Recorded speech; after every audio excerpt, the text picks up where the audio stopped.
our country is about to borrow 17 billion, over 17 billion dollars to balance up the deficit for 2026. Families, you know, the exasperating part of this loan that they've just borrowed is you are not going to see anything. Like, you're not going to see the infrastructure, you're not going to see the development. The loan is not going to affect us in any way.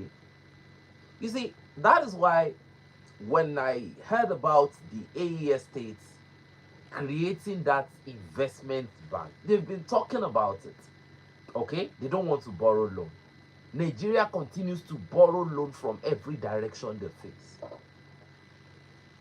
President Tinubu said something. He said we are a poor nation. That is what he said. To be honest with you, Nigeria is the imperial, is the Nigerians are the imperialist of Africa. We are the whites of the black people in the African continent. So are you not proud now that the AES states just created a bank, and by themselves they raised over $895 million, and Nigeria is just about to borrow $17 billion? I'm telling you, Nigeria is taking Africa backward. They are not taking Africa forward. So this narrative of Nigeria is the giant of Africa, we need to be very careful with it. Nigeria is a representative of ECOWAS. The AES, they are the representative of the multipolar world in Africa. So the billion-dollar question is, what side of the street do you want to belong to? I'm going to, I made a video some couple minutes ago, and I want to show you how many loans we've borrowed. Just some of it. I couldn't if I cover all the loans that Nigeria has borrowed, a lot of you would be disappointed, your jaw would drop. And just the few ones I am going to be showing you in that video, you are going to be shell shocked. That, in fact, what is next for this country? And yes, the AES, they are the only way, see, let me not lie to you, right? We are all African people. I believe I'm talking to my people here. We are talking to the we are talking to the homies right now. Let's be honest with ourselves now. Either you are from be you anywhere from Africa, all over the world. I know a lot of Americans are here, Sudanese, Ugandans, Niger Republic people. I know everybody is here right now. But I will tell you something, because we are talking to ourselves now. Is there a country, is there a bloc in Africa right now that beats what the Sahelian states are doing? I don't think there is any. I don't think there is any. I've been asking myself right now. A lot of people they are judging by past glories. A lot of people are judging by and what you did in 1975. No, that's not the future. The future is what you are doing now. Now, see, based on what I am seeing in this lifetime of my lifetime, you see these presidents in the Sahel. See, they were strategic. See, they are not even presidents. These guys are strategic beings that God sent. People don't get second chances. Like, people don't look. The world moves so fast, and people don't always get a second chance. Sometimes this is the best chance Africa has. Go and look at the presidents in the ECOWAS. Go and look at those presidents. Look at the president of Cameroon. The oldest on the planet. I don't think anyone is coming close. Right? And I feel like these men, what they want to do now is that they feel like they are so old and there is nothing else they can offer than to, like everybody should crash out with them. Ibrahim Traore is going to be here for a long time. Assimi Goita is going to be here for a long time. I pray Abdurrahman Chiani remains with us for a long time. He will. Look at how their people are so happy. When I was reading about what Bloomberg said yesterday, they said Burkina Faso and Mali, they are some of the greatest when it comes to gold reserve in Africa, gold producer. Go and look at their position. They are there, strategically, they are there. And these resources they're talking about, they are the resources that is going to determine the future of Africa. They're going to determine the next geopolitical landscape of the world as it is now. See, by the time the Russia-Ukraine war ends, the world is going to change. It will never go back to how it was before that war. Even though there have been plans, people have been making moves to change it. But see, the last time Nigeria was a great Nigeria tasted greatness, we had presidents in their 30s.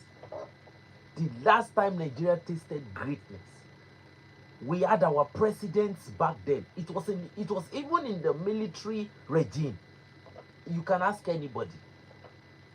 The last time we ever had a sniff of greatness in Nigeria, we had military presidents. The presidents that had, they were no nonsense human beings. There was no nepotism, there was no tribalism, there was no religious bias. But now what do you have in Nigeria? Problem everywhere. So when I see in a world where Nigeria is almost putting everybody on a chokehold, the Sahel is the breath of fresh air. A country that can borrow so much loan. Do you know how disappointed I was to know that the Nigerian brigadier general that was behind enemy line, it was in communication with those men, right? And they told him they were coming to get him. So somebody wants to tell me now that the capability was not there to locate him, even though, you know, I can't just believe this country. And the terrorists were able to reach him before the Nigerian armed forces. And now, Benin, see, this was inside Nigeria. This was inside Nigeria. And Benin, outside Nigeria, they were there in less than 2 hours. And in less than 7 minutes, they dropped about 6 different TNTs. And you cannot do that to save a 7 brigadier general. When you look at the story of these Nigerian soldiers that are even bragging, you nod your head. You nod your head. Look, if you look at the amount they are being paid, we know this job is not about money. But if you look at how they are being valued, sometimes when I'm attending to patients, and a 7 military man comes to the hospital with his uniform, there is a way I attend to them differently, because you are serving the nation, you are putting your life on the line, you are different, right? But people don't even see them that way in Nigeria. You know, it is because the whole thing has been bastardized. Everything has been politicized. Everything has been monetized. Nigeria need a lot of deep cleansing. In fact, extremely deep cleansing. I have WhatsApp. I'm on all platforms. So I mean, so when I see what is going on in you know, the Sahel, I am so impressed. Their counter-terrorism fight, everything. You know, let me tell you something. A lot of people did not understand one thing. Immediately, they were moving towards an escalation against the Sahel. Even we Nigerians were not having none of it. You know, they felt like, let me not lie to you, they felt like moving against the Sahel was just going to be Okay, 270 million against Sahel. No, you have some Sahelians in Nigeria. But that's what they don't understand. That even inside Nigeria, there are still people that are more Sahelian than they are Nigerians. Go and check TikTok. Go and check all platforms. The people that attacked Nigeria the most on this issue are Nigerians. That is where you will know the end result. Eh? Nigeria going into Burkina Faso. It wasn't the people of the Burkina Faso. It wasn't the Burkinabes or the Nigeria or it wasn't them that reacted the most. The people that reacted the most on this issue, the people that antagonized Nigeria the most, were Nigerians. Nobody was having none of it. Nobody was having none of it. You want to go and attack the only hope we have? Being in this country is like being in Nigeria is like being at the like at the gate of hell itself, so you can feel it. So when you are having a you can see heaven on the side. You'll be like, man, that place is beautiful, and you can't wait to have that type of experience where you are. So and now you hear people now saying things like, saying things like you want to go and you can't invade. You can't. I'm telling you, it won't happen. It would not happen. So just take that. You take that energy. You've borrowed loan. There is no. There is no. There is no. In fact, I don't know. To get a job in Nigeria is not based on credibility. It's based on who you know. Somebody gives you a letter, you submit. The Nigerians that are here, they know what I'm talking about now. The Sahel is just different. Captain Ibrahim Traore preaches competence every time. This man is a Muslim. Islamic clerics were preaching Islamic, radicalism. See, now this is one thing you must understand about the Sahelian presidents. They are all Muslims. But they are not behaving. See, the way they are even behaving is different. Eh? They are Muslims, but the way they are behaving, I have not seen anything like that in my life. Put some clerics behind bars. You are trying to preach extremism, get behind the bars.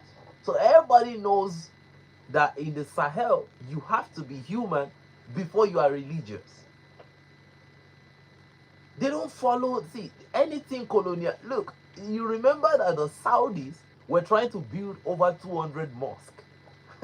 What did they say? They said, don't bring that kind of energy. Ibrahim Traore rejected it instantaneously.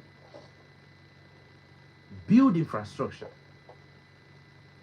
Build things that will improve our people. Create jobs. No. We can pray anywhere. Those three men, they are unreal. So when I wake up every day and I remember that, okay, this is Africa and we have people like Traore, we have people like Goita, we have people like Tiani, I look up and I be like, okay, there is still hope. Do you know how bad it is? I look up and I tell myself, okay, there is, it's so beautiful in life when you look ahead of you and you feel like, okay, there is still a chance. It is how bad our chances in Africa. So these people are the only ones we are looking at now, and we are like, man, even if we are not feeling, look, I can tell you something, right? I won't lie to you. I'm feeling the direct impact of the developments in the Sahel. A lot of people don't understand. Looking at Ibrahim Traore alone, and how these people, the presidents in the Sahel, the way they work, the way they love their people, is changing my orientation even in Nigeria. If you are a Nigerian and you are working by the standards and the way the Nigerian leaders treat Nigerians, you will be a monster on your own. So when I look at the way, Even when you look at the military in the Sahel, the way they work with their people, ha, no, no, no, no, no. The AES state, that place is very, very unreal. I'm being honest with you. I'm being honest with you. The Sahel is not. It's not. I wonder, and that is why the powers that be are trying to make sure that this thing doesn't happen. Because this is not supposed to be in Africa. That is the problem they have. This investment bank that has just been created yesterday, how do you feel they see? How do you think they perceive it? And they are able to create these things because, you know, I mean, because they have sovereignty over their mineral resources. So they are going to be funding this bank from the money they are getting from their mineral resources, just a few percentage of it. So when when it's time for that currency to step up, it's going to step up with a big bang. Imagine they will make their decision. Thank God.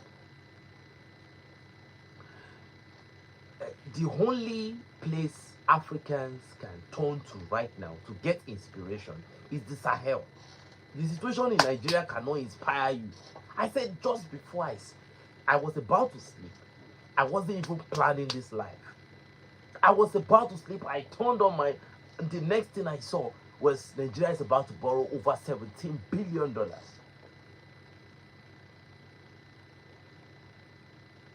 And that was when I realized how beautiful the new development in the Sahel. You know how beautiful. I now realized how beautiful it was.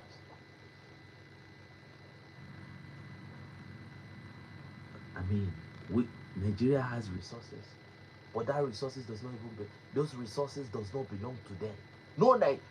No Nigerian can accept the field, the very little field. The families of those that have been, the colonial, the neo-colonialists,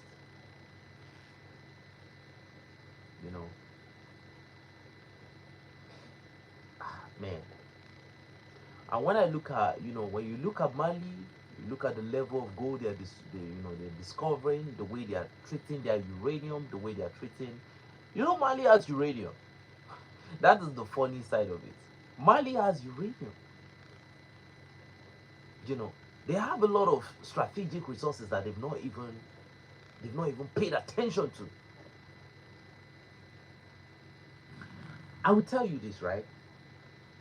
The only reason why Sahel is having the problem it has been having, the Sahel, is because it's a very strategic place. Some days ago, about 4 to 5 meteorites fell in Agadez, in Niger Republic. When I was looking at that video, right, and I was telling myself, I said, this place is not an ordinary place.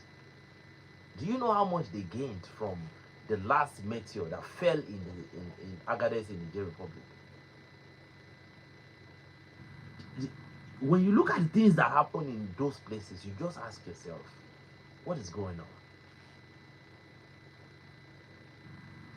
Burkina Faso has the resources too. Niger has resources. Niger has oil, it has uranium.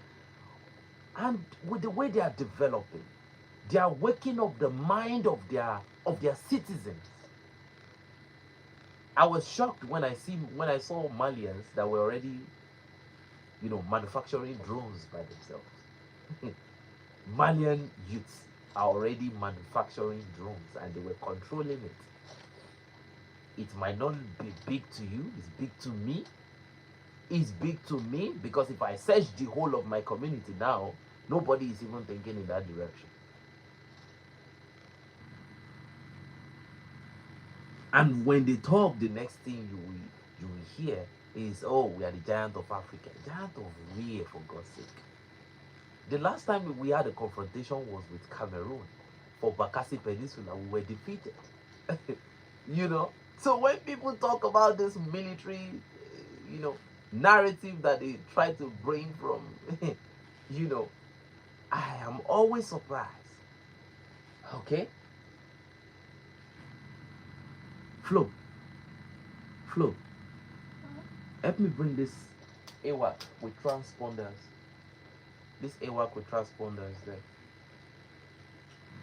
So when I hear the civilians in Nigeria talk about, yeah, when they talk about, oh, we have J17, we have this, we have this, we have that, I am always surprised.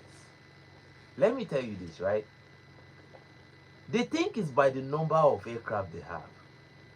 Do you know that with 5 fighter jets, you can knock down every aircraft they think they have if you have one of this? This is an AWAC. Even before they see the fighter jets, before they see the radars of those fighter jets cover what is coming, this has already discovered it, and they fire probably a PL-15 or something, or a missile that has a longer range. They are already heated even before they know what's up. See, what they think is that this is still 19 Mongo Park, when people still go guns are blazing, one-on-one, walk into places and all of that. When you look at the way the Sahelian, alliance, the way they've built their military capability, when you look at the way they work in the Sahel, right? Because look, let me make you understand something.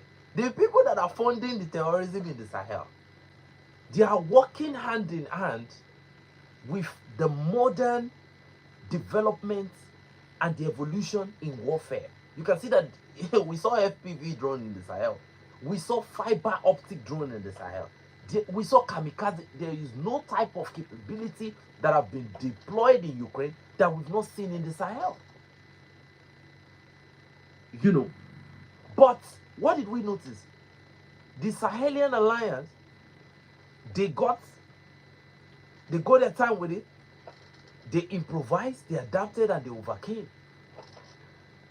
They quickly developed counter capabilities. These guys are, their wealth of experience is vast. And the problem is, a lot of people believe that, because they've not, they've not left Nigeria, they think, oh, life ends in Nigeria. For somebody that's, that, because my channel is more like a counter-terrorism channel, so I have seen some of these things. I have seen different capabilities being deployed. If you look at the way they fire these multiple grenade launchers in the Sahel, they fire it as if it's nothing. I posted the video. The video you saw that I posted, the last video I just posted, right? You won't believe that the Malians dropped a TNT. That is, according to the Nigerian Defense Minister, I said 150 million, right? Dropped it on 3 guys. Three. The former Air Force chief said to drop that TNT on probably 20 people, he said it's waste of money. But Mali dropped it on 3. Do you know what that means? A thinking person, right, would already know that the life of the citizen is so valuable to these leaders. This is how you know. See, leaders are not people that come in because I voted based on my emotion or tribalism or something. These ones in the Sahel, I don't know how they came, but these guys are born. You don't get this type of leaders out of, no. This type of leaders don't come every 4 years. They don't come in every democratic system just like that. And to be honest with you, the democracy did not bring them. Let's call a spade a spade. Democracy did not provide these leaders.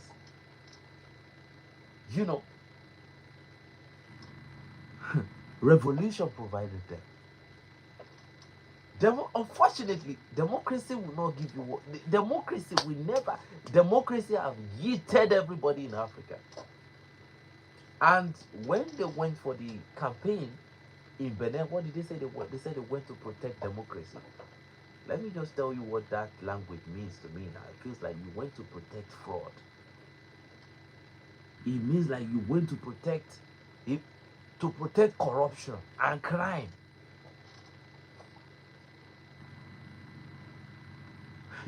The funny thing about the Nigerian C-140 aircraft, right? That Lockheed aircraft in the Sahel. Our intelligence community actually dropped a message yesterday that they turned off the transponders. Oh my goodness! Look, when the complete story of what happened in the Sahel comes, when it's being released to the public, a lot of Nigerians will cover their faces shame that are supporting the storyline that was given to them. According to, they said when they got to the airspace of Burkina Faso, they turned off the transponder. You see, look, you can't turn on your transponder and you have an emergency landing just like that, and the case will be this critical. Even a thinking person was like, what's going on? They turned off their transponders. They think they won't be detected, right? You turned off your transponders, you think you'll be detected. So if you were even, yes, Portugal denied. Portugal said it categorically. You see, if Nigeria as a state has no respect for herself, there are some countries that does not want, they don't want to have any part of it. They don't want to get in the mud with with Nigeria. They don't want to get dragged in the mud because Nigeria is literally being dragged through the mud right now. And imagine you are one of those military personnel and you are there right now and life goes on. That is the reality in Nigeria. Life goes on. If they are not careful, they will be there for as long as possible. I'm just being honest with you. See, it's how fast and how quick life goes on in Nigeria. The brigadier general that got yeeted, by element of ISWAP, they just went to her family, they went to greet them, go and hear this, go and find out about the stories of military personnel that have given up on the line of contact in Nigeria. In fact, some of them, they don't get paid benefits. And I heard from one personnel that said that some of them are not even, the demise of some of them don't even get reported. You know why? Because their money will continuously get embezzled by some of the top brass in the military. So it is assumed that they are still there, but they are gone. There is no accountability, there is no report. So the money that is supposed to enter their pocket continues to enter the pocket of some people. Man, I think I played one video here, the guy that said he's a sniper for the Nigerian army, and he said he used his left hand to shoot, and somebody shot him on the line of contact who was a contemporary, who was a colleague in the Nigerian army, that shot him because he was killing the Boko Haram too much. Let me tell you something. He said something before the end of that video. He said the Nigerian military needs to be investigated. When you hear stories, right, sometimes you will get chopped. So for me, apart from the fact that I won't lie to you, I'm pro Sahel. I am very, very pro Sahel. The fact that they turned off that transponder before they entered the Burkinabe airspace means that was something that looks like, an intelligence gathering mission. Because why would you, why, if you say the Sahel are your brothers, why should you turn off your transponders? Why? What were you trying to do?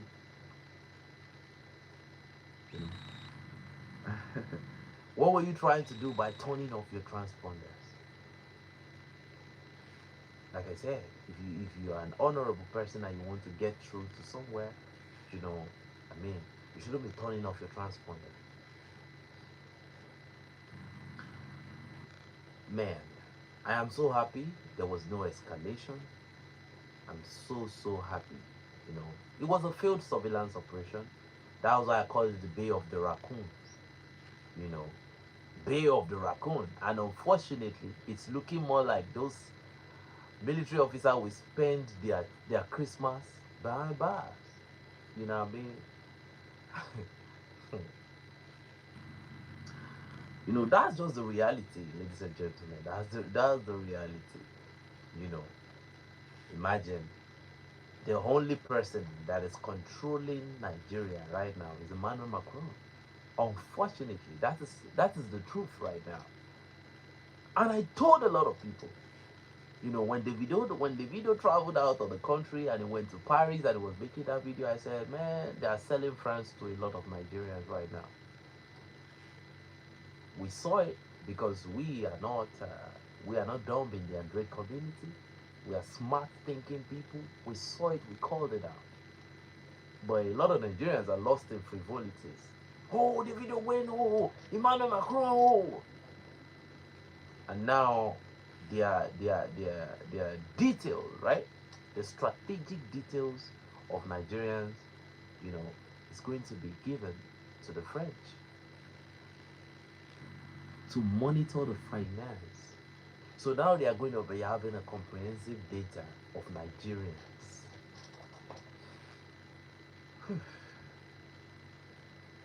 I can't forget 2025. You know, I won't lie to you. Since the APC regime came to power in Nigeria, it's been down. It's everything has been going south. And a lot of people think this is about politics. They don't understand that this is about who can do it better. We don't mind anybody. Anybody. You can come from anywhere. And let me not lie to you, right?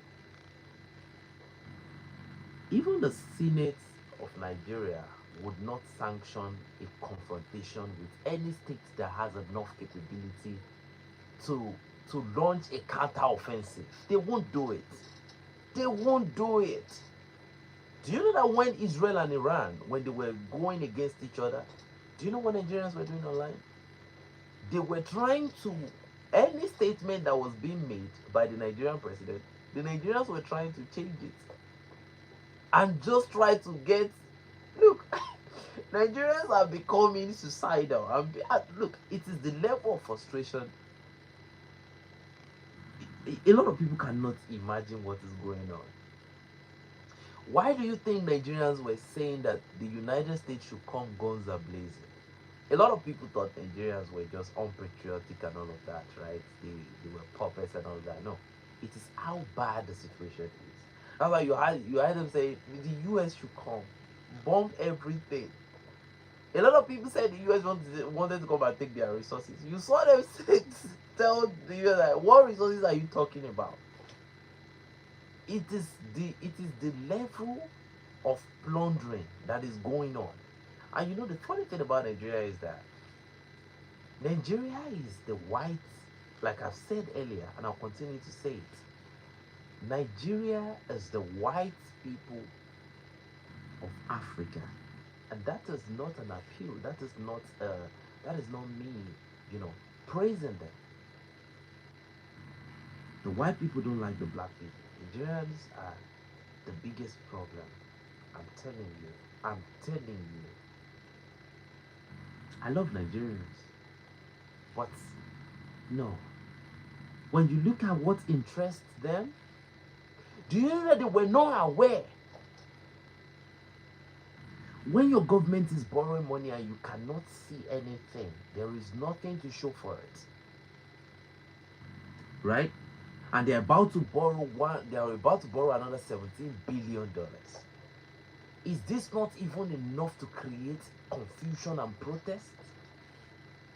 But no, no, no. They just watched football yesterday. They just watched football on Saturday. A lot of them just gambled. Some of them just lost.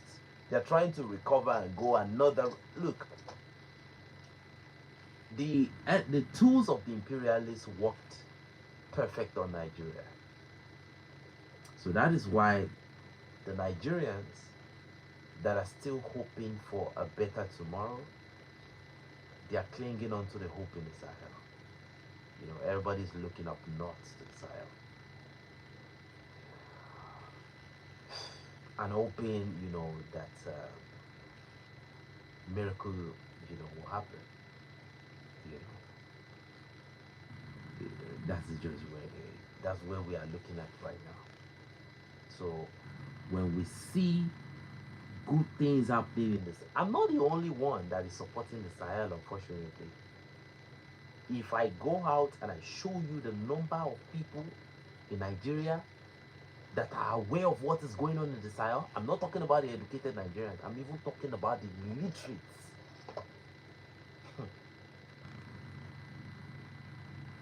See, the influence of the Sahel in Nigeria is enormous. It's something I can show you. It's something I can show you. Maybe an episode. I will just do it. And you hear what more than 40 Nigerians have to say about Burkina Faso, Mali, Niger. Just hear it. Anybody that pays enough attention to listen to what is going on in the Sahel, I will do it. I will do it and I will post it. So you just see how people look. And the problem is this, right? There is no way the Nigerian leadership will like the Sahel, what is going on in the Sahel, because it's as if the presidents in the Sahel are exposing them. That is where the hatred is coming from. Because they cannot do what those guys up north are doing. Where's the ECOWAS reserve? Nigeria is about to borrow another loan. In fact, if you in the last 3 months, if you know how much loan Nigeria have borrowed, and let me tell you something, you don't hear the people they borrow this loan from disturbing them. But what you notice is that, oh, this company is in so place and it's not even on the map. What are they mining? They are mining lithium. And they are not being troubled. Nobody's touching them. In fact, some of them have military personnel securing that zone. If it's not, then it's terrorists securing the zone. People are getting displaced. And, the uninformed people continue to see that the authorities continue to borrow billions of dollars. And they think it is because those people just like them like that. They love them like that because they're Nigerians. The whites of Africa. Oh, we are the most sophisticated. A lot of people don't understand how these things work.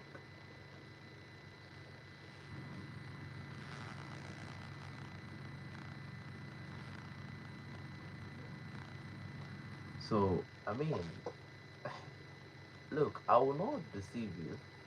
I will not deceive you. Democracy in Africa is a crime. Do you know that in France, currently as I'm speaking to you, do you know there's a protest going on in France?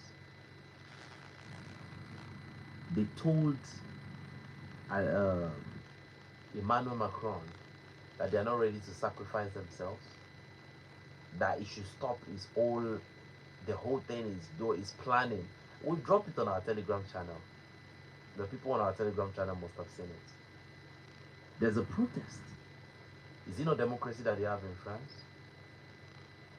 The European Union, is it not a democracy? I'm sorry to say this, right? Democracy has failed completely. It has failed. It has look, democracy, just like NATO, right? After after the fall of the Soviet Union, NATO was useless as an organization. But they continued, and now NATO has failed, right? What the French are asking for right now They want to leave the European Union. Do you get what I'm talking about? They want to get out of the European Union. We dropped it on our Telegram channel. The link to our Telegram channel is on our last video. A lot of people want to leave the European Union. A lot of people want to leave ECOWAS. That is the truth. Nigeria is a certified houseboy to France right now as we are speaking.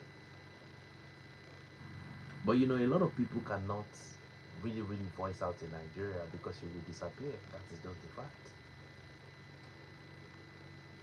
It is something that is done very quickly. You know. So when you talk about democracy in these democratic countries, you ask, is it really democracy? What is that language all about? Are the Americans, are they enjoying democracy in America? Can every American afford good health care? So when you look at the word democracy, it's a lie. It's a big lie. Everything they created was to continue to steal from us. You know, to continue. No, listen, let me not lie to you, right? There is something I am still contending with in my mind.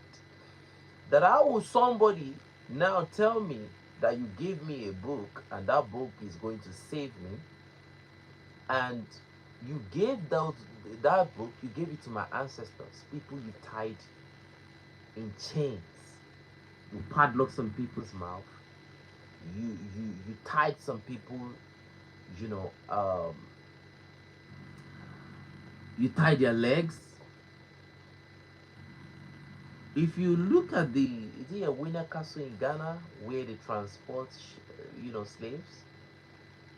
You can't treat people like that and you want to convince me that you gave them a book that is going to save them. No, I'm not just one of those people. I'm sorry. I'm not one of them. You can believe what you believe, but I'm not one of them. I am someone that is constantly in remembrance of how our ancestors were treated. You might have forgotten, but I have not forgotten, and I will never forget. Till the day of my disappearing, I'm never going to forget. So whatever the white supremacists has given to us, that they're trying to tell us that these things are going to be the tools for our liberation, I don't believe in it. I have never believed in it. How do you tell me that what will I gain if I gain all my resources and I lose my soul? Have I seen my soul before? Have I seen their soul before? But I can see my resources. Why are they fighting so hard, desperately? Why are they sending terrorists? Why are they blackmailing online? Why are you seeing so many Twitter accounts that are getting created every day for disinformation campaign, disrupting the stability in the Sahel? Why do you think people will just put so much energy into dividing Africans? It's so unfortunate that people just got so colonized, and our biggest effort is to decolonize a lot of people. Everybody I meet one-on-one, my first effort is to decolonize their mind. And I decolonize them in every way and form that I can. Like I said, I will never ever believe anything in my life that the white supremacists told us about ourselves. Do you remember what the former French prime finance minister said? He said Africans are people without history. Do you know why?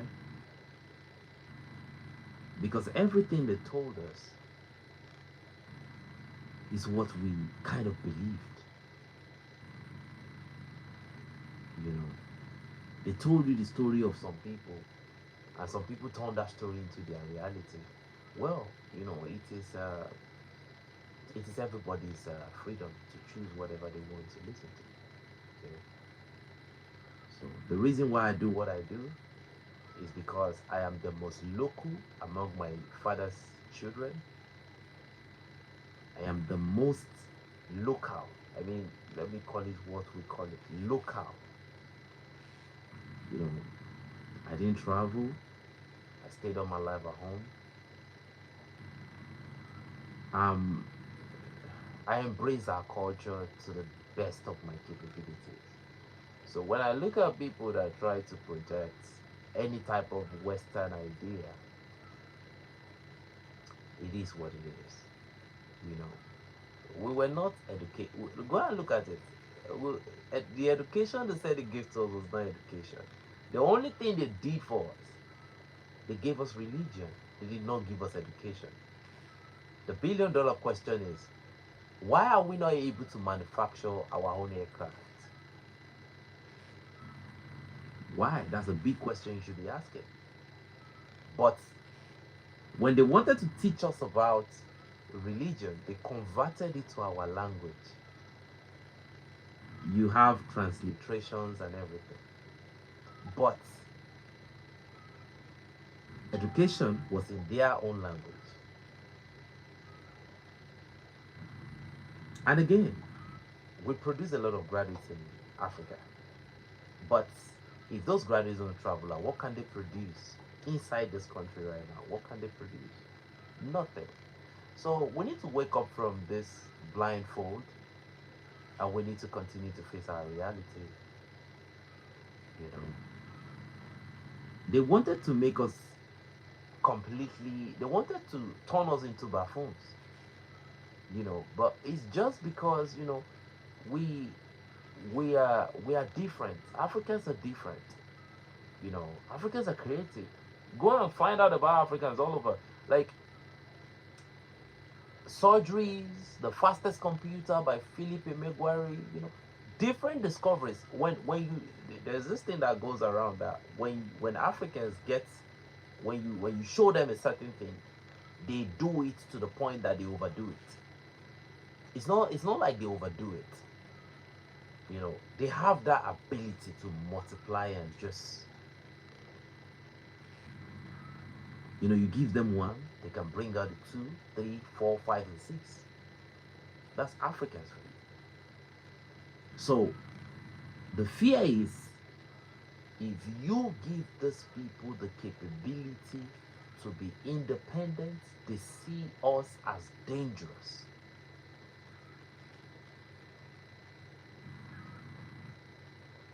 Imagine a Africa continent that does not need the West. What would it look like? It will be dangerous. And that will be the end of Europe as you know it. A united Africa will be the end of Europe as you know it. It is not like they don't like a united Africa. They will love a united Africa under a puppet. But the only reason why they are telling you the unity in the AES is dangerous is because it is an anti-imperial unification.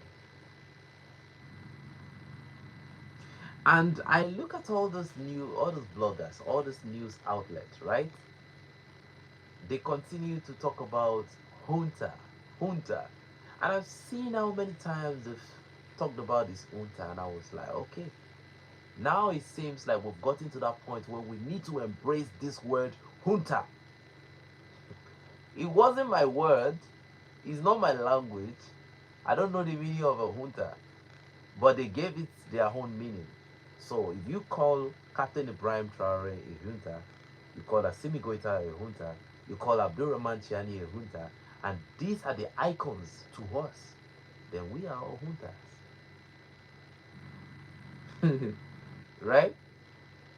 If you are calling over 80 to 100 million people, if you are calling them juntas, then it means that the junta is becoming a good word. So because I mean, you can't you can't put me in the same conversation with the president of Nigeria. Don't do that. Don't do me like that. If you are going to put me in the same conversation with Ibrahim Traore, I love that. But don't put me in the same conversation with Tinubu. Don't do it. Don't don't do me like that. Like, come on now. You know, Chad definitely wants to join the AES states. And let me say one thing again, right?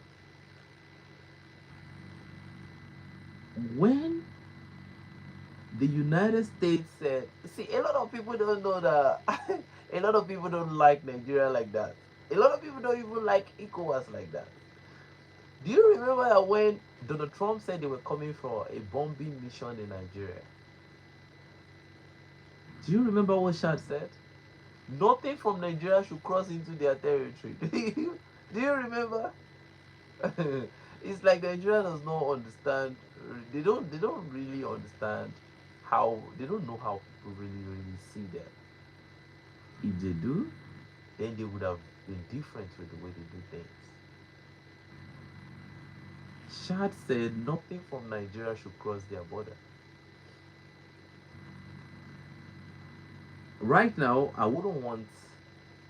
It will be good for the AES to expand, but anybody that wants to join the AES right now, you should have your priorities straight. Like you should have taken care of your own business before you talk about joining the AES. It's like Nigeria being one of the BRIC partners.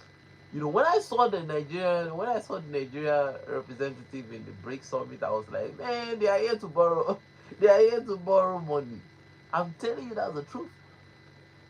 They were in that summit to borrow money. I'm telling you, when I was looking at Nigeria in that BRIC summit, you're supposed to be proud that your country is being represented. I was ashamed that why are they here?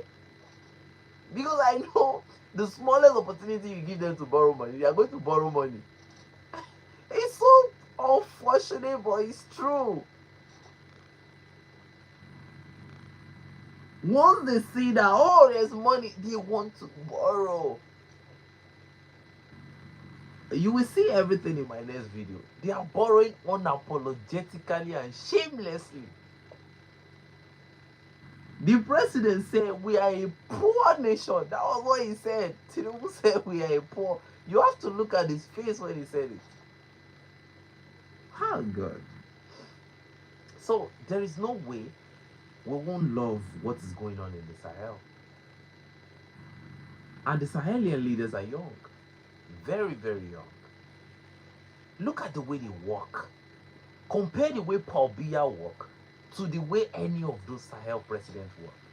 Okay, the oldest among them should be President General Abdurrahman Tiani.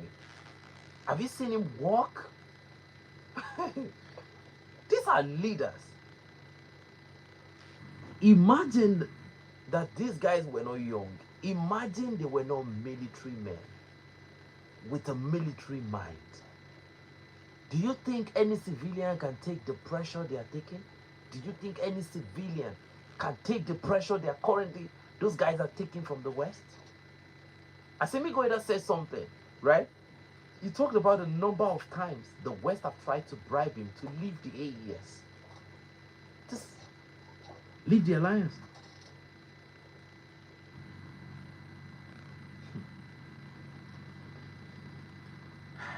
The United States, we tell them, oh, we love your fight against terrorism. We love what you are doing. You are doing a great job. You are doing this. You are doing that. And in the next minute, you will hear them say, oh, now their citizens should leave and all of that. We know this game. Honestly speaking, we know this game. We've seen this playbook before. We are not new to it.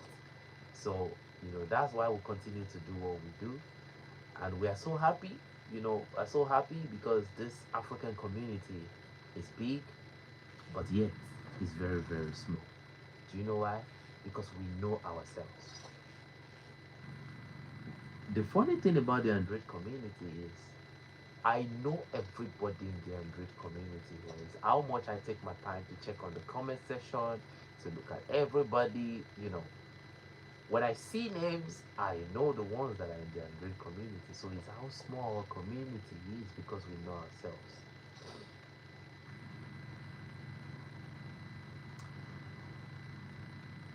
I just hope that's the only thing we can do.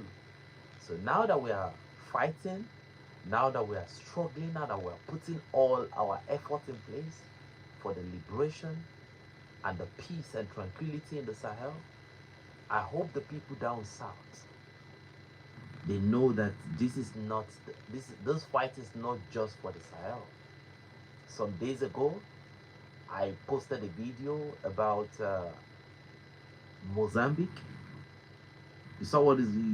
I know you all must have seen what is going on there. You know, yeah, we're not even 1 year. Where Android community is not 1 year old. Android community started, I think, around May this year. I think May 7th.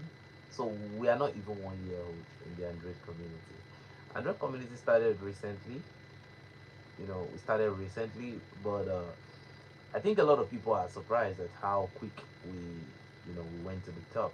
You know, but I feel like Android community is a community that is under heavy, should I say sanction? I don't know, because we drop good information, legitimate information, backing it up with a lot of receipts. But it is because what we do in the Android community is dangerous for the ideology of the imperialists. If you go and look at the Android community properly, what we do in the Android community, normally you are supposed to propagate. Look at the Nigerian information recently, right? If you look at the trend, go and look at the views, right? When we talked about the Nigerian military officer detained and all of that, it went up, right? The views went up and all of that. And I said something to myself. I said, this is wrong. Why? Because if you look at the Nigerian situation between Benin, between Burkina Faso, it's an African issue. And if you look at everything, now I'm about to educate people right now. If you look at the whole of that story, it's a story that is putting Africa in a very bad light. So you saw that the views, it went up. The informations were given to us by the mainstream media, right? And you can see how much lies they've told from different sides on this. Oh, they've released the 11 officers. The 11 officers are still behind bars. And it just shows you how bad the mainstream media is. And it shows you how the mainstream media are lying. You cannot differentiate all of them. CNN, Fox, you cannot, BBC, you cannot differentiate. The mainstream media in Nigeria, oh goodness. They want you, see, the mainstream media only serve the interest of the deep state. That is it. That's what they do. So the informations that don't get the great traffic, they are the great informations that we drop with our own facts. They want to tell you that the situation in the Sahel is bad, but we drop videos and we show you evidences. We direct you to the Telegram channel. We see that the gore is too big and all of that. Do you know that when I drop videos sometimes, they verify it for 23 hours? They tell me it's still under there's this language they normally use. The monetization of the monetizing that particular video will be completely crashed. It's a tactic to frustrate, and I understand, right? But the objective for me is greater than the money. The objective is to counter the narrative, the dangerous narrative. Under review, thank you very much. That's the language. Under review for 23 hours and 24. And now when they tell you it's under review, they tell you that the reach is limited. I've been told several times that the reach of my video is limited. Because if you look at most of the things we do, it's against the narrative of their mainstream media, which is serving the interest of their deep state. So, look, I will not lie to you, the Android community is more dangerous to them. So that's why they don't like it. African stream was like the same too. But when they saw the African stream, uh, they limited the reach of the African stream at first. I saw the African stream, I saw the quality of video they were doing, they were given, and I saw the views. I was like, Jesus Christ. When you look at the information, so legit, so informative, and the views were small. And when they saw that they could not take it again, what's the name? Marco Rubio came out and said the African stream was a pro-Russian propaganda channel, and they knocked it off. So I really, really knew that.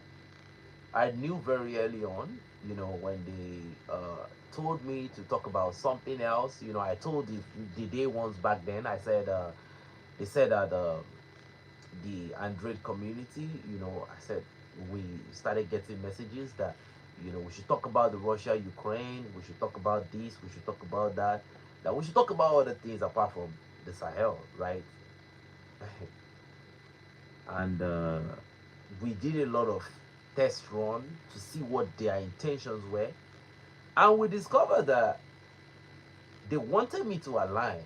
Like when the mainstream media release a certain information, they wanted us to regurgitate the information, but it didn't happen like that. Then at a certain point, I was told that they will be sending me a YouTube manager. But the good side of this was that I was always communicating everything to the Android community. Like, this was what they said. They said, till this day, we've not seen those managers. Where are the managers? Nowhere. So, you know,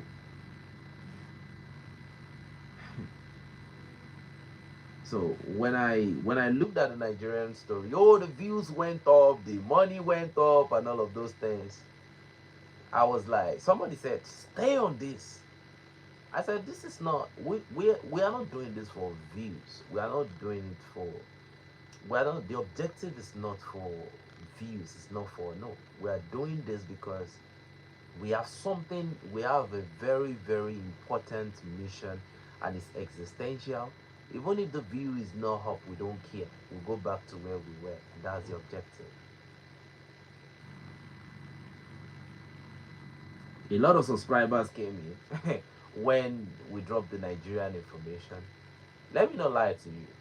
That Nigerian information right there, the information we drop about the Sahel is even more quality than that. But I just hope I am giving you the game. Like this, see, they don't want anything about the Sahel to go up.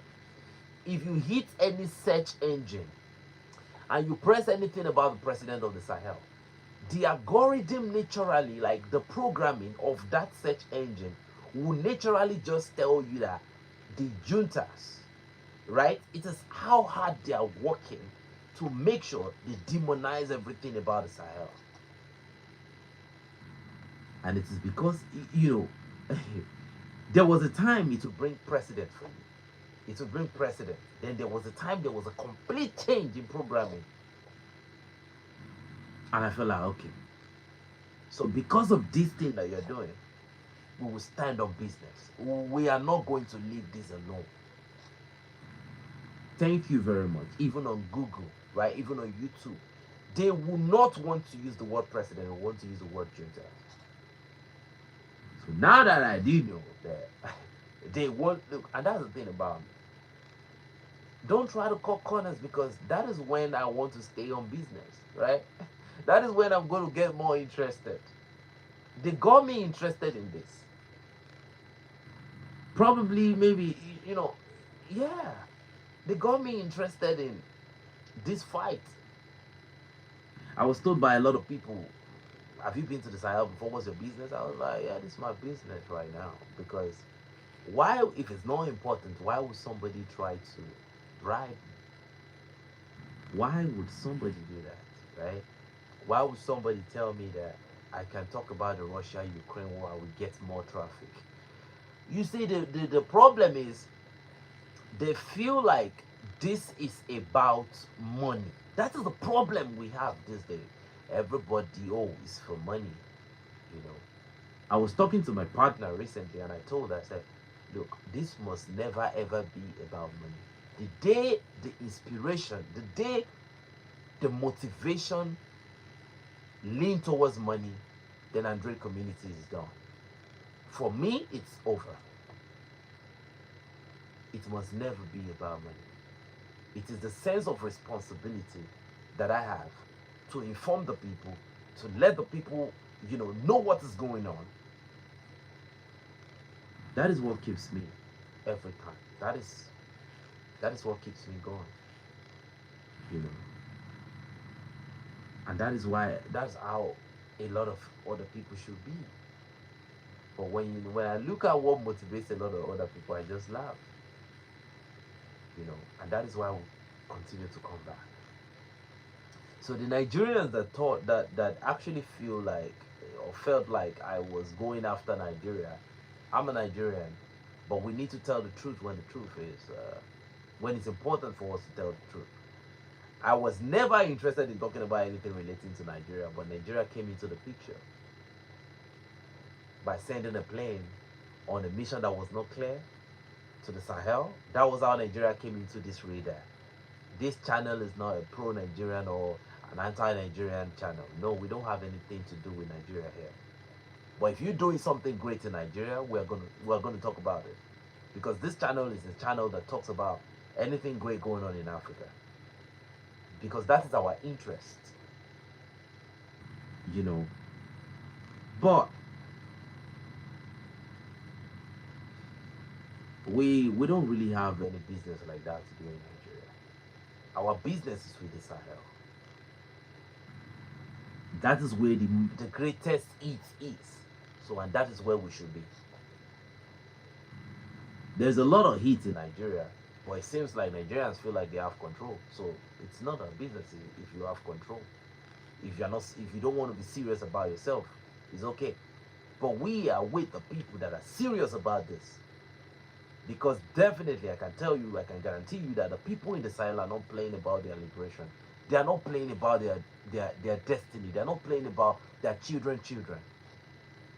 And that is why I feel like, man, this is where I need to be, because there's a lot of steam over there. There is no steam over here. There is no steam here.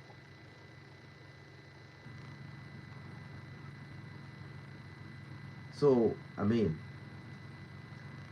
Emmanuel Macron, to me, a lot of people can see it, but I feel like Emmanuel Macron, he feels like he has lost the Sahel completely, and they are extravasating to Nigeria.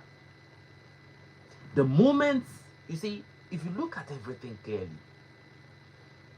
first of all, it was Emmanuel Macron with Tinubu. Then, the guy that actually signed this deal, this new tax deal, with the French representative, about the French, controlling the Nigerian, tax, everything and all of that. They'll be sharing information and all of that. He's actually from my hometown, Bumi Tujiojo. That's his name. We bear his Bumi and Bumi. So I know the guy. I know him very, very well. He's a good man. He's a very, very good man. He's still one of the best you can still see in a very terrible Nigerian political system. But I was surprised, seeing that he can get himself involved in things like that. But if the head is not correct, the body will fumble. You get what I mean? If the head is not in order, the rest of the body will be useless. So that's the problem in Nigeria. A coup cannot succeed in Nigeria. unfortunately, because it's simple. There's tribalism. So if the person leading the coup is coming from this tribe, the other tribes will revolt. Will revolt. If it is a Muslim that is leading the coup, the Christian will revolt. If it is a Christian that lead the coup, the Muslims will revolt. You know, if Nigeria is no, nothing. You know, nothing. The only thing that can happen in Nigeria is if it happens like if something like what happened in Russia happens in Nigeria. That's the only way. Somebody who has the interest of Nigerians at heart come through a corrupt system, comes in, then show his real color. You know. You know, Vladimir Putin coming through Boris Yeltsin. Yeltsin was a complete puppet. Go and browse the history of Russia back in the 1990s, right? It was a very terrible place. So imagine Vladimir Putin coming from underneath Yeltsin. You would think, oh, this is another puppet. And the West did not see him coming. Even the oligarchs in Russia did not see Vladimir Putin coming. And he came and it became a problem for them. And he rebuilt Russia. You know. So that is the only thing that can happen in Nigeria. When somebody, because the system is so corrupt that you can't come from a good point. You can't do it. You can't survive it in Nigeria. You can't even get there being a good person. You won't get. It's not supposed to be. It's that bad right now. So it's somebody that will emerge from the corrupt system that will get there. And when you get there, do you know, it's to fix Nigeria, a lot of people have to go. I'm sorry to say this. I'm not talking about go, like remove from. I'm talking about completely removed. I don't know if you get me. Any president in Nigeria that will be so good will put so much people behind bars to the point where they will think the person is not normal. Because they are meant to be there. How can a governor of a state, Yaya Bello, steal 70 something billion and is still walking the street freely? No. Imagine somebody like me being a Nigerian president. They won't even want someone like me to get there. They will want to kill me, but I'll be ready to die. You know what I'm saying? I'm not trying to be the lamb that takes away, that is going to take away the sin of everybody. No, I'm a goat. Do you get what I mean? Like, I don't want to be the lamb. I want to be the goat. Do you get what I mean? Even in the place where I work in a federal institution, right? In the place where I work, I won't lie to you, man. I'm not loved, you know, by both the elderly ones, the young ones, because, you know, it's a corrupt system. It's a corrupt system. The problem of corruption in Nigeria is not just a problem of the politician. It's even a problem that is already in the people themselves. You know, a Nigerian came to the office and you wanted to do something that is your right, and the Nigerian was telling me that I will pay for it. I will pay you. And I was like, is that what you've always done when you come here? Is that what you've always done? You pay people? He was like, he's sorry. I was like, no. I need to know. Is that what you've always done? Don't ever say that type of thing when you meet me. I'm gonna attend to you well, but don't come with that. Like, that's a very dirty thing to say. That you will pay me. I am getting paid to do this. So it's your right to be well taken care of.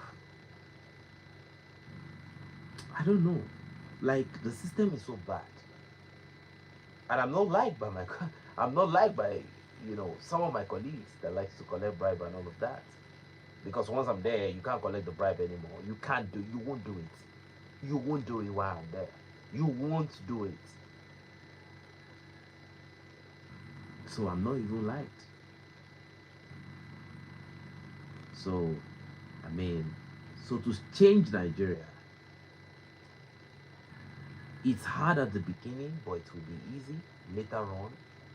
You know, because at the beginning you have to crush a lot of things. You have to crush a lot of things. And the people need to see it. You know, the people need to see it. The Nigerians need to see it working. That is the thing about Nigeria. Nigerians they like that instant, you know. And to get that instant result, you need to be very ruthless and you need to be relentless. You need to be strong. Nigeria cannot be governed by a old person. It's not possible. You know, Nigeria cannot be governed by a old person. You know, it's not possible. No, because the old people are not strong enough. They are not strong enough. You know, Nigeria is a country of 270 million people. So what is somebody of 80 years old even doing in the seat of power in Nigeria? You need a young person. The situation in Nigeria, the insecurity, the situation is so bad to the point that you need somebody that must be updating Nigerians every day on the situational report of everything. When last did the Nigerian president seek the consent of Nigerians on some of the things he's doing? No, they don't do it. So a whole person cannot, you know. The people that will save Nigeria, they're not even close to the seat of power. So Nigerians have to be forced. See, Nigerians will not, you won't laugh with Nigerians to bring them back to where they used to be, which is a, you know, giant like they used to call themselves. They will be forced to get back to that position. It will be hard. It won't be easy. Nigerians are intelligent, but at the same time, you know, I think they overestimate themselves a lot of time. To get Nigeria to where they need to be, it will be done with force. Corruption is so bad in Nigeria to the extent that to get Nigeria to the right place, it's like you want to create. Let me tell you something. There has been electricity has been fluctuating in Nigeria for so long, and you know why? Because there are some people, they call themselves the oil kava. So if you create a system that give Nigerians constant electricity, so what happened to the oil sector? What happens to the people that continue to bring generating sets like generators into Nigeria? Their means of livelihood is completely shut out. So they won't want it. You will be surprised that it's even the civilians that will attack you when you're trying to do something, when you're trying to do something sometimes. So to change, you need people that are very decisive.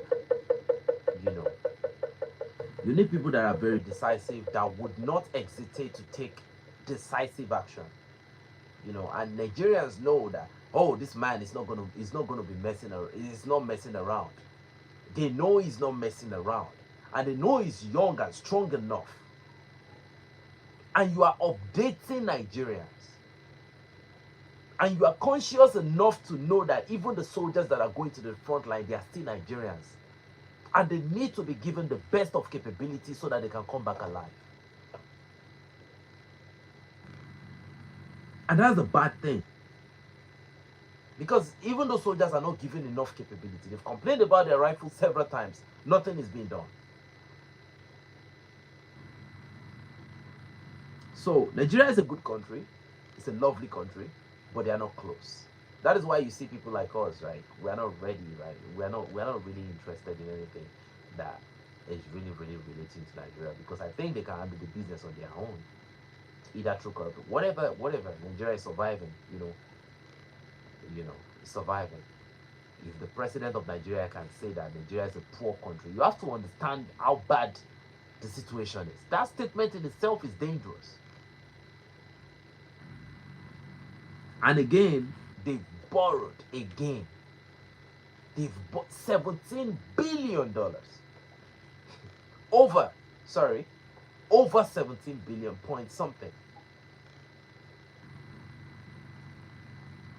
So imagine if a good leader emerges, how much loan that leader will have to first of all pay. Imagine how many foreign interests you will have to pull off Imagine how many illegal mining companies, not even illegal mining sites. Yeah, yeah, they are mining diamonds in Zamfara. You see, all the mining they are doing in the north is illegal. Majority of them are more than 99% of them are illegal. So you have to break down a lot of things.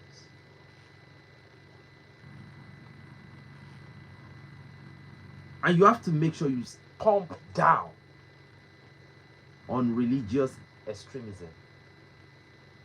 Your move has to be very swift and very, very decisive. They need to know that the person they are messing with, even if you love them, you equally have to let them understand that no, you are not playing around. Nigeria does not need, somebody into PT parties and all of that. You know, the way they are bleeding the citizens, right? They are not even bleeding the citizens the right way. They are bleeding the citizens with terrorism. They are bleeding the citizens with terrorism. Terrorists, some terrorists were caught in Kwara State some days ago. What did they say? They said the government official gave them the weapon. These things are out there. Look, if I want to be making, you know, videos about Nigeria, it's in fact a lot of people would dislike the country. So that's why I just say, let me pull my hands off Nigeria. You know, I don't talk about things relating to Nigeria because it's sometimes when I talk about Nigeria, I fall sick. So you should know how bad it is. Yeah, the tax that we have to pay now is it's a very dangerous taxation. You know, Nigerians will pay a lot of tax, right? They are going to be paying a lot of tax, and that is why France is there right now. You know, France is there right now. You know, you know, the issue of Nigeria is exasperating. Not even this president alone. It's very very it's a diabolic situation. I'm not going to lie to you. The situation is bad, and you have the people in power that are very ineffective. They are still talking about 2027 election. That's the only thing that matters to them, not the terrorists that are kidnapping people and all of that.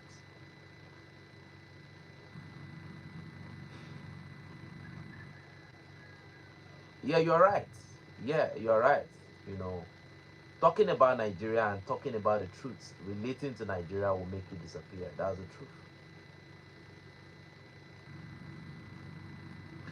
Because there's nothing there. Because there is almost nothing anybody can do about it. Because some of the citizens they choose to. What I would say about Nigeria now is that a lot of people that are even most of them are even youths now. They've now been so bastardized in their minds to the point where they feel like being corrupt is the way to get to the top. When it comes to propaganda, when it comes to lies, you know, when we dropped the news about Nigerians being detained in Burkina Faso, there are some Nigerians that were so pro-government to the point that they said, no, there was nothing like that. Oh, they were not detained. They were not even in Burkina Faso. You can imagine how embarrassing that is. So the freedom of Nigeria is not coming anytime soon. It's not. It's not going to come anytime soon, unfortunately. Yeah, I think citizenship in Burkina Faso it's gonna take time. It's gonna take a lot of time. You know, yeah, it's gonna take a lot of time. But Burkina Faso is a welcoming place for everybody. You know, yeah, you have Nigerians still online defending Tinubu. You know, but Rose's channel, you can do a lot of things. You know, you can contribute to the Sahel. You can contribute to what is going on in the Sahel. You know, we need a lot of hands on deck. We need all the help we can get. You know, it's not enough for one person to talk about what is going on in the Sahel. You know, a million platform to talk about what is going on in the Sahel is not even enough, in my opinion. You know, we have a system where a few amount of people want to monopolize information and all of that. But I feel like we need a lot of people within the Android community, outside the Android community. I'm willing to give all the help I can give because that is the only hope in Africa right now. I'm waiting for somebody that will tell me a country that is doing better in terms of instantaneous decision and the implementation time. Burkina Faso is the highest military spender in West Africa, and I will explain to a lot of people right now. Nigeria spends about 1 point something billion dollars annually. Burkina Faso spends 1 point something billion dollars annually. You know the difference? The difference is when Nigeria tell you they are spending 1 point something billion dollars, it's not billion, they are spending million. They are not spending billion. What you see on paper is billion, but what they are spending, the money is going to be balkanized. The money is going to be divided. Even the Nigerians know. But when Burkina Faso tell you they are spending a billion is a billion. That is why we are seeing so much capability. That is why they are dropping TNTs on terrorists as if it's nothing. That is why they are bringing a lot of equipment in by the day. That is why they continuously pave way. They are paving roads like I can't believe. I said the Sahel is an unbelievable place right now in Africa. It's an unbelievable place. Any service to those people in the Sahel, you know, I would rather do it than serve. I mean, you know, oh my goodness. So I won't lie to you. As long as we are born in Africa, we can be citizens of anywhere in Africa. As long as everything we do is in the good interests of Africa. Nigerians are in the Sahel. I just want you to know that, right? Yeah. A lot of Nigerians are really thinking about getting their citizenship in the Sahel right now. Yeah, yeah. You know, any of the Sahel country will be good for me.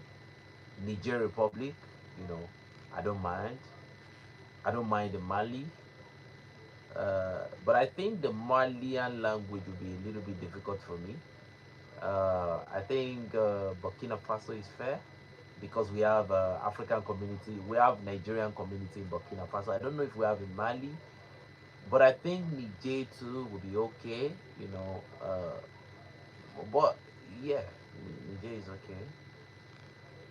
Niger is okay. Oh, you can teach me. I'll be very excited if you can teach me.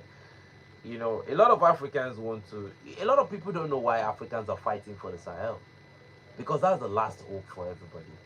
Africa is finished. Africa is finished.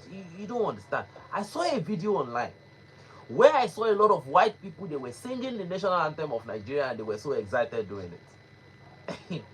Before the chaos in Sudan, let me call it the fall of Sudan. Before the fall of Sudan, right? Gradually, the non-Sudanese were becoming more Sudanese than the real Sudanese. Do you get what I'm saying? I posted a video about the issue of terrorism in Nigeria recently, and I said a lot of the ISWAP terrorists, the ones that are not falling, that are not dying, that are not going to the front line, right? They are whites. And I posted a video. It was flagged, but I posted it. YouTube flagged it. It was too revealing, right? They are whites. And a lot of Nigerians were so happy in the comment section when they saw Europeans. They were, rise, oh, compatriot. Like, don't worry. Like I always say, the intention is to own Africa without Africans. And that is why this fight is existential. And a lot of people don't get the meaning of that. You know. That's how they start. Thank you very much. You know, they want to be Africans. But I don't know why Africans are trying to be Europeans so bad. And the worst example of that is Nigeria. Nigeria wants to be Europeans so bad. Exactly. According to what I'm hearing now, they said China is buying a lot of land. They said China, the Chinese, they are buying a lot of land. And they're not just buying lands, they are buying strategic lands. For those that understand, they understand. China is buying a lot of land in Nigeria, but they are buying strategic lands. So let's say they want to buy a particular place now, and they have people living there, you know. So they will settle some people, and they will create a local militia, and those local militia will delete everybody in that place. Displace, delete, dehumanize, do everything they can.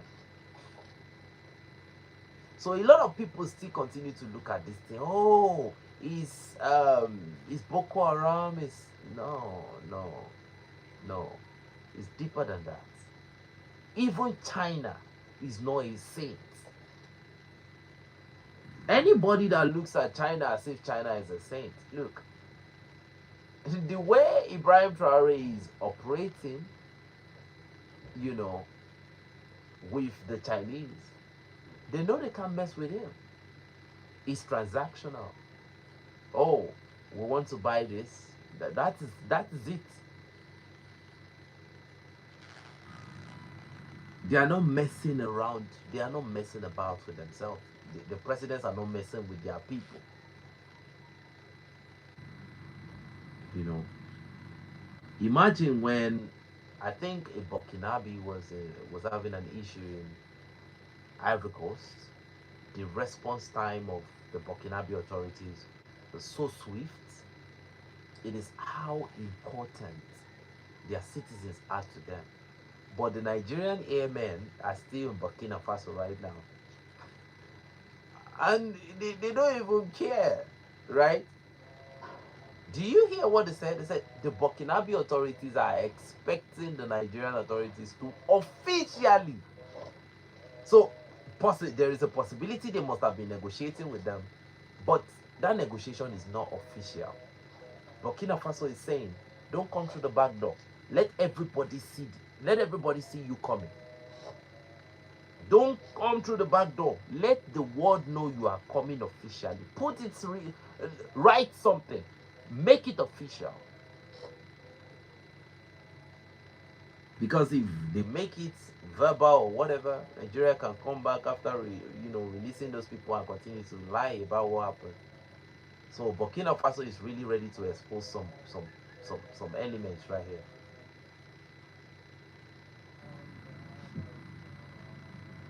That's the reality of Nigeria in 2025. The AES state, they are extremely smart. Extremely smart. So now, this new loan, this over $17 billion that Nigeria is about to borrow, like last month they borrowed another one. I think 2 weeks ago they borrowed another one. If you know how much loan, so how do you think they are going to pay back that loan? There is Paris loan. A lot of people have forgotten that there was a Paris loan, and now they say France should come and monitor the tax payments and all of that. So a lot of people don't understand that France is here to take back that loan directly. The Paris loan they borrowed, that they used in buying cars. You know the funny thing about these loans is you will see that the speed at which the senators and everything will, they will pass the bill. Oh, let them borrow the loan. Let them loan at Nigeria is like 5 and 6. When it comes to air defense system, I think Nigeria has about 2 air defense system. I think one is in Abuja and one is in Lagos, but they don't have an advanced air defense system. Nigeria does not have S-300. They don't have S-400. They don't have Patriots. They don't have Davis Sling. They don't have R3. They don't have a reasonable air defense system. They don't have. Thank you so much. Thank you so much. Thank you so much. Nigeria really don't have an air defense system. And it's not like Nigeria does not have the capability to afford these things. It's because the corruption is too much. Like I said, if they are telling you that uh, they are spending 500 million on something, just know that the actual amount they are spending is about maybe 70 million or something. It happens not just in the upper echelon, it happens to the lower level.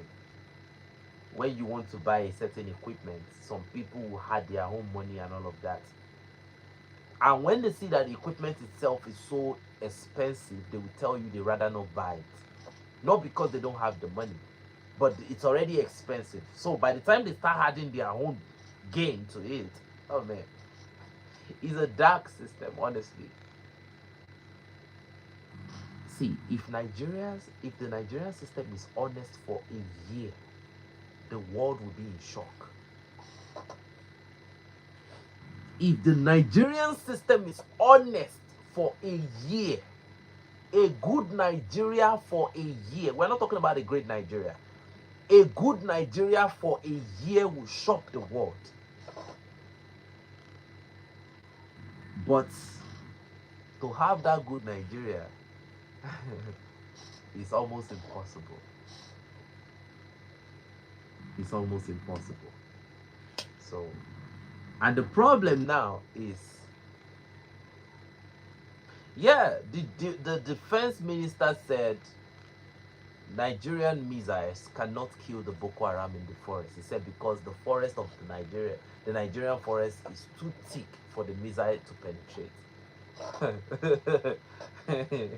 That is Nigeria for you in 2025. I'm very, very thankful that 2025 is about to end, but 2026 is even about to get it's even about to become even more dangerous. Right? They're already setting up this, they're already setting the pace for 2026. Portugal exposed Nigeria at God's speed. Portugal was not having none of they were not having none of it. You know, because at the end of the day, Portugal does not really know what Burkina Faso have found. You know what I'm saying? You know, Portugal does not know, and Portugal must have known that Burkina Faso is a very strategically, they've known that these guys are dangerous. They know that they must, Burkina Faso can't just be doing that without having facts. So Portugal, imagine now Portugal backing up Nigeria.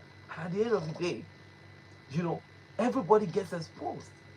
It destroys the integrity of Portugal. And remember, Nigeria has nothing like integrity to protect. Have you forgotten that Donald Trump recently said Nigeria is a now disgraced country? So they don't have anything to lose, right? Keep our names out of your mouth, right? Imagine the temerity. Imagine how used, how imagine how good you are with lies, to the point that another state just came immediately to tell you that no, we are not involved. You have to clarify. They called the Nigerian foreign minister, foreign ambassador in Portugal to come and clarify that statement. What do you mean by you are coming on a ferry mission to Portugal? And the funny side is that why did they turn off the transponder of that Lockheed C-130 aircraft in the Burkinabe airspace? They turned it off in Burkina Faso, and you went so deep to Bobo de la Soul. So the story of Burkina Faso was so believable that they actually told them to come down. Calm down. So believable. But believing Nigeria's story is the most dangerous thing that can ever happen to anybody. You are believing the story of Nigeria. You are believe like Nigeria told you something, and you are flying around with it. You're about to get embarrassed. Officially, unofficially, the situation is going to get bad. It's going to be worse. But you are about to officially get yourself embarrassed. Nigeria does not, the population of Nigeria is greater than 200 million. You know, it's greater. I think I think the population is greater than 200 million. Ah, in my state, in Ondo State alone, not to even talk of Lagos, not to talk of Kano, not to talk of Kaduna, but I think the population must have been reducing with with the rate at which the terrorists are deleting Nigerians right now. Okay, look at recently the information we posted about the Lamode local government.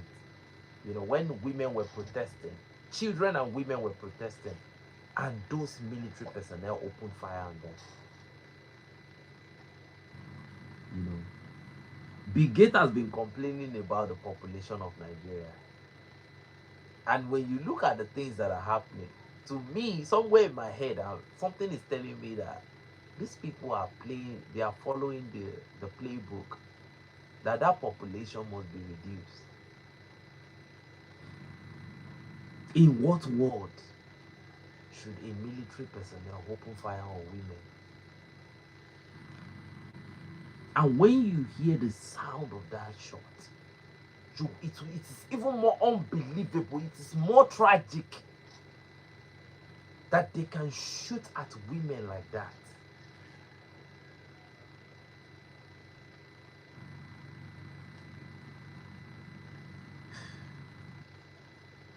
The situation of Nigeria right now is a situation where people should be typing hashtag pray for Nigeria in their comment section.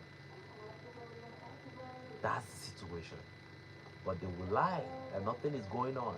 When they want to talk, they will say, oh, you can see what is going on in the Sahel. They're trying to cover up their own issue by hiding under the canopy of, oh, you can see what is going on in the Sahel.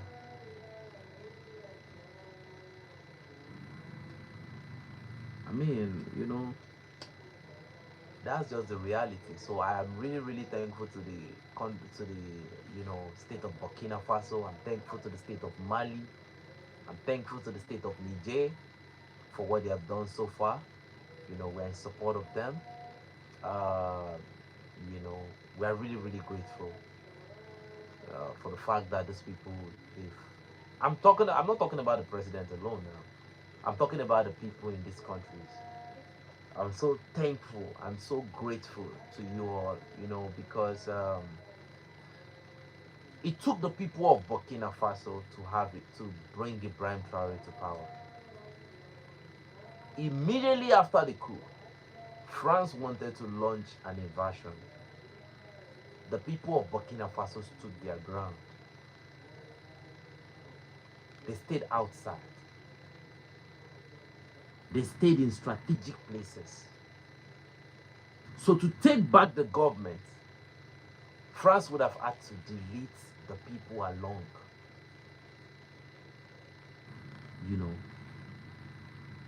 And the people were not going to have it. And that was what gave birth to this great regime of Ibrahim Traore. So it's a people's revolution. That's why they call it the Popular People's Revolution. So when Ibrahim Traore speaks, his people are speaking. So that's why I'm thankful to these people, this different type of people.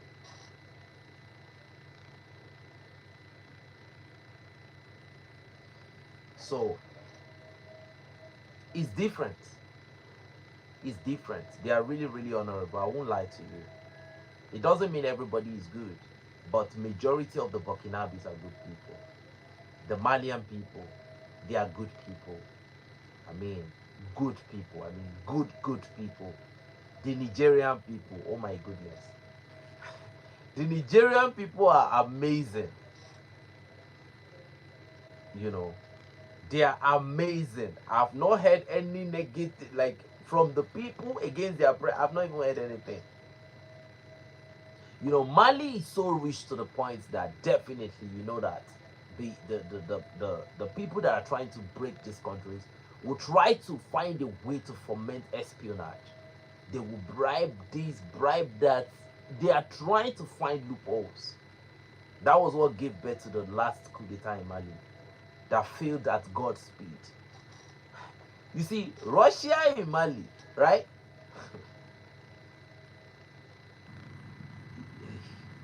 It's impossible for anybody to think about invading the Sahel. It's just the truth. You cannot. The day you start the plan is the day they know about the plan. Except you are not communicating. Except you all are, your mouths are closed and you are just using your eyes to communicate. So, I mean, it's the best time to be in Africa right now. And that is happening because of the Sahel. That is happening because of the Sahel. So I'm really, really grateful to these people, and I'm really, really thankful to them. A lot of families in diaspora are coming back to Africa. Do you know how happy I was when Arikana Shiombori and those group of Americans, you know, and people from all over the world, they came to Burkina Faso? It is because the people in the Sahel, they've given Africans another chance to be proud of Africa,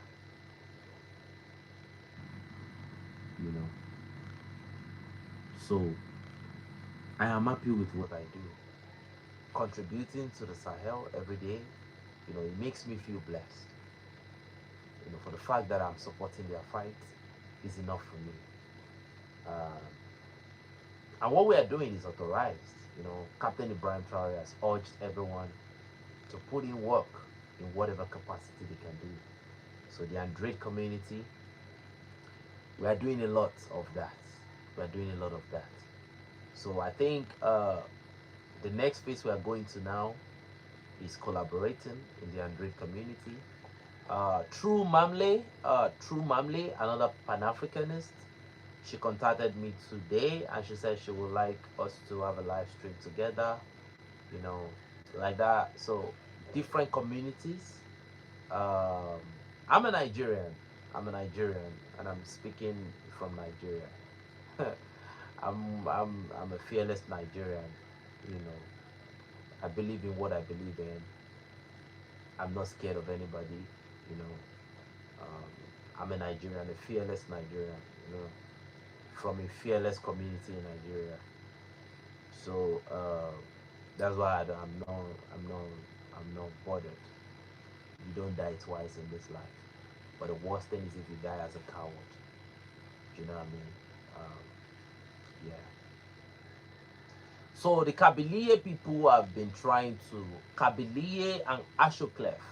Those are the two places in Algeria that have been trying to separate themselves from. They've been trying to separate themselves from Algeria for quite a while, but you know, Algeria have been, you know, pressurizing them and been putting them in check. But recently, you know, they've been going through diplomatic means, going through international means, and right now they've gotten their independence. So they had their own flag. They've been working on it for quite a while.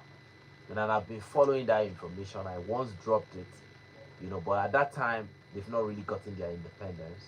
But now they've gotten their independence. So we'll wait and see if they are going to have their own territory mapped out of Algeria, if they are still going to be within Algeria, you know. But one thing is sure now: if Asho, if Ashoclef, if Kabylie can get their independence, a lot of other part of Algeria have been trying to get their independence too.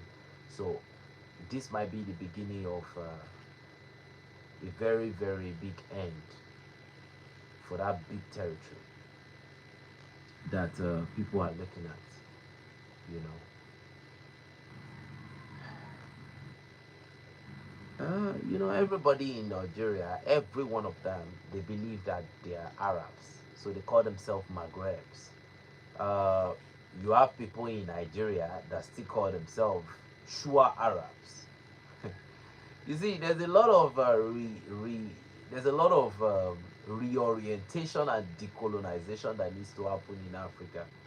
You have a lot of people claiming to be who they are not, giving their kids names that their kids should not have been answering in the first place. You have a lot of a lot of misplaced priorities, wrong identity. You have a lot of things going on in Africa. Long after colonization, people are now independently recolonizing themselves. They are now the ones that are continuously colonizing themselves. And this is a time for decolonization. So it's our responsibility to decolonize ourselves.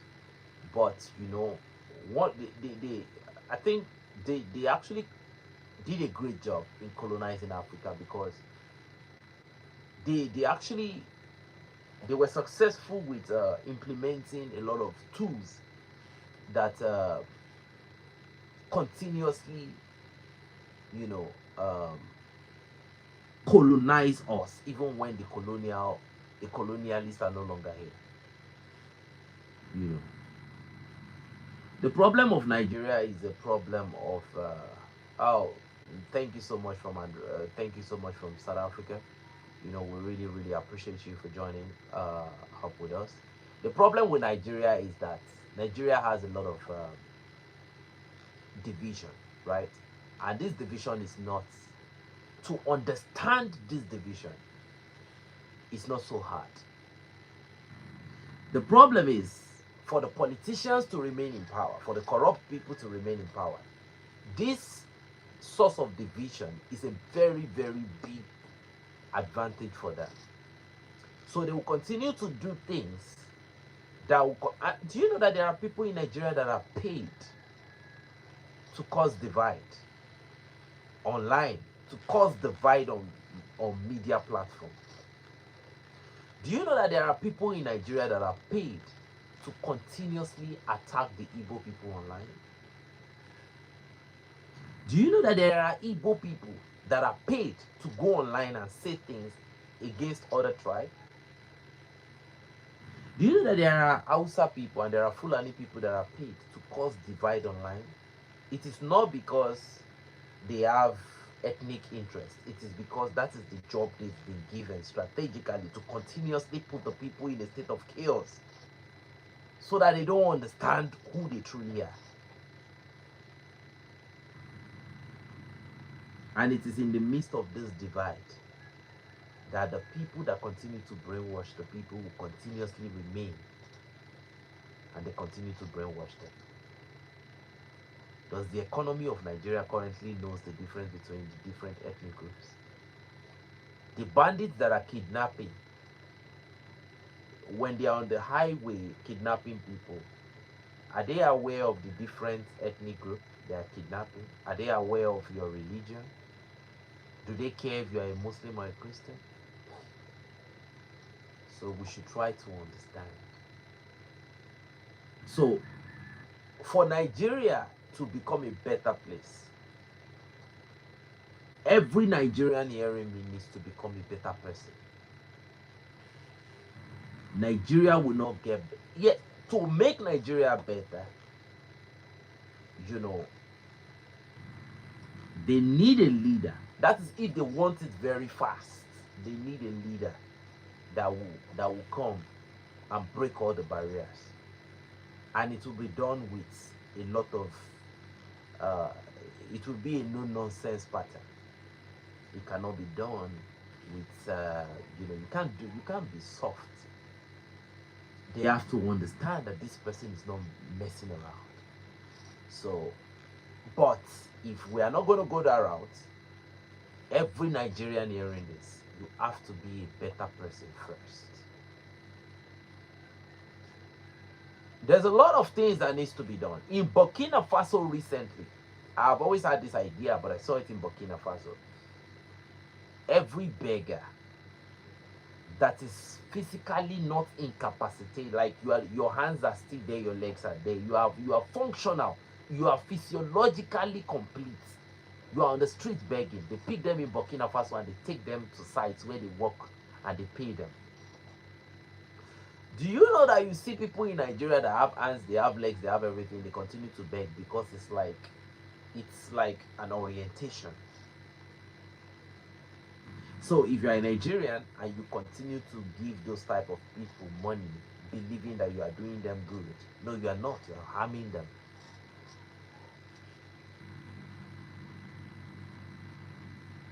So it starts from us. Seeing a child that is already behaving like an extremist and correcting the child instantaneously. It starts with us. When people talk about Africa united, you think it's when the president declares it. It starts with us.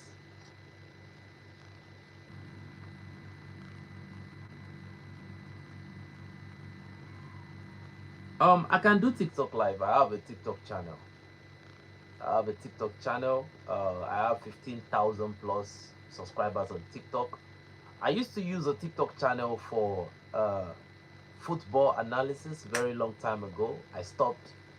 So recently I wiped out all the football analysis video, and I think I want to use it for this purpose. So if there is a chance that for those who wants to have one-on-one conversation, um, you can join the Telegram channel. So from the Telegram channel, we can actually choose a time where we want to go for a TikTok live. Then we'll get to share our ideas and we'll get to hear everyone's opinion, and that will be a better one. To not just be me speaking. Okay, Substacks. Okay, I will check that if it works in Nigeria, because most of these applications, some of them don't work in Nigeria. Yeah. Corruption has overwhelmed honesty in Nigeria. It is not even about the government. A lot of people think it's just the government that is corrupt. But corruption is so bad in Nigeria to the point that I think it's now a thing. It's just like, I'm sorry to say it, but it's the truth. It's like a nature now. You know, I ordered food from a vendor. The dispatch rider that came was begging me for money, but you've been paid. Should that kind of thing even be happening? It's like you are ordering. Like, see, you see, like I said, you know, it's not just the government. And if you look at these things, it is not because people are struggling to survive. It is because they want to be what they are not. If you look at the corruption in Nigeria, it is not because people are starved. It is not because the situation is so desperate. It is because a lot of people that are corrupt, that are doing Yahoo, a lot of people that are doing too much. It is not because the country is so disgusted. It is because they want to do too much. When you have a pastor climb on the altar and tell people that you will get you will become a miraculous billionaire this week. So thank you. I think I'll stop at this point. Nigeria has happened, so let me go to bed. All right. I'll be dropping the video very soon, and I want a lot of people to just go to our Telegram channel. I will drop the link in. I've dropped the link in this video. I'll be dropping it on the next video, so we can, during the day when I switch on the gen, I'll actually talk to you guys again. Thank you and God bless you. I love you all, man.